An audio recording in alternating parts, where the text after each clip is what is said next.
Good morning, learners. Today we are going to see how to clean the data. It is a part of pre-processing the data. Before giving the data for analysis, first the data has to be pre-processed in order to remove missing values or in order to remove redundant values or any outliers.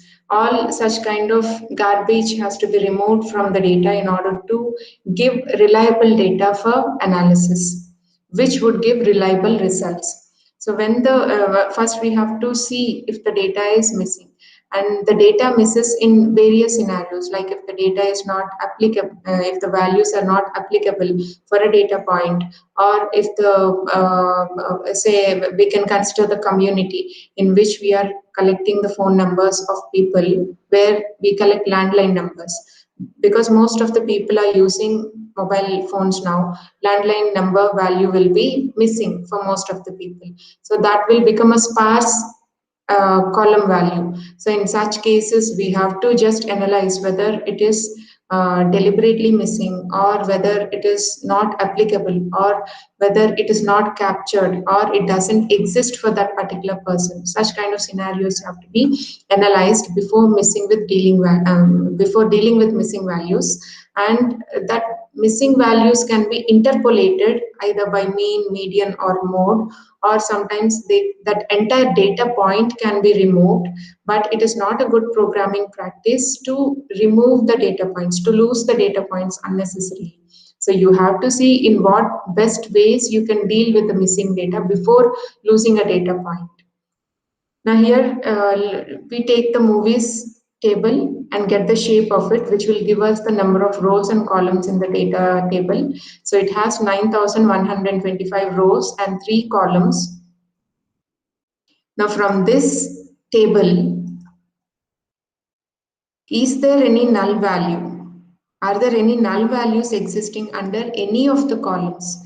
So that will be found by using the conditional any. We have already seen multiple usages of this any and all conditionals, and here we are just applying it once again on the movies table to know if there is any null value, if there is any missing value. So we use movies dot is null dot any. So when we execute this, we can see under movie ID column, there are no missing values. If any of the values are missing, then it would have given true, but none of the values are missing, so it gave false. Even title column and genres column, none of them have any null value, so it is given as false. Now good with movies table.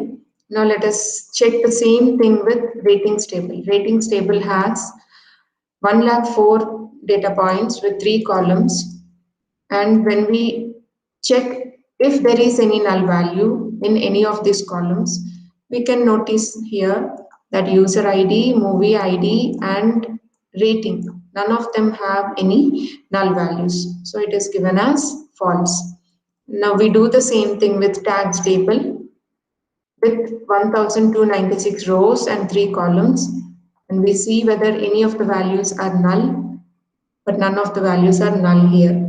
So it is well and good with all these tables in the data set, none of them have null values, but in the real time data sets, most of the values will go missing. So you need to first locate what are those missing values, and you have to appropriately deal with them in order to get reliable analysis results.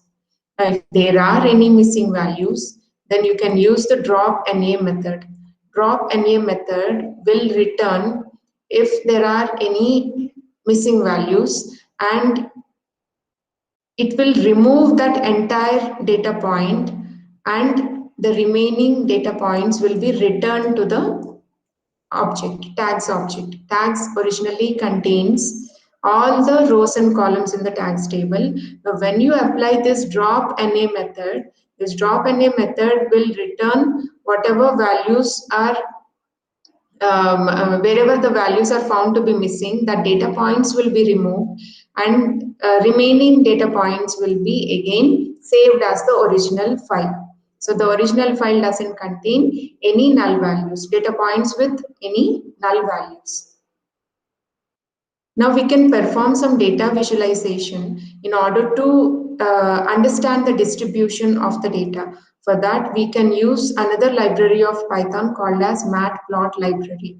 Matplot library has to be brought in line with your Jupyter notebook. For that, we use a magic function. One way is to get it through import, and another way is to get it in line with this magic function. Percentage symbol stands for magic function, which will get this matplot library in line with your Jupyter notebook. Now, after importing this, we are using the ratings table, and from this ratings table, if we want to know the distribution of data under rating column, then we can plot a histogram on that. So on ratings table, we are plotting a histogram on the column rating. So we supply this column as one parameter. On which column we are plotting this histogram? On rating column, and we are also reserving some space for this figure on this notebook. So the figure size, we are reserving it for 5 rows and 5 columns. If you give larger numbers, then it will occupy larger space on the screen. But here we are giving a moderate space here by giving 5 and 5. When you execute this, you can see the histogram being displayed and the distribution of ratings. So most, see here around 30,000 ratings have been taken, and most of the ratings lie between 3 and 5. So the number of users on the y-axis, it is the number of users. So on the number of users that have given rating 1 are around 4,000, and rating 2 around 7,500, rating 3 20,000, rating 4 around 28,000, and rating 5 around 15,000. This is how we can understand about distribution of the rating column. So in this we can see that most of the ratings are around 4. So most of the audience have given ratings 4 for all the movies. Now, if you want to draw a box plot is also called as box and whiskers plot because it will have a box and whiskers on either side. So when you execute this, you can see it has a box which gives us the median distribution of the data, and on the ends it has whiskers. So these whiskers will indicate the extreme point where the data distribution of beyond that point will be sparse, means very less. So this green line indicates the median of the values under this rating column, and these lines within the whiskers, these indicate the interquartile range. So any values that fall within interquartile range can be treated as valid points, and any values outside this interquartile range can be treated as outliers or invalid data points. Outliers will have extreme values which will deviate the analysis results. So we have to locate any outliers and remove them or deal with them accordingly if they are valid outliers. So this is how we can plot a box plot. On the ratings table, we are plotting a box plot on the column rating with the figure size 5 and 5. So this is how the box plot is displayed.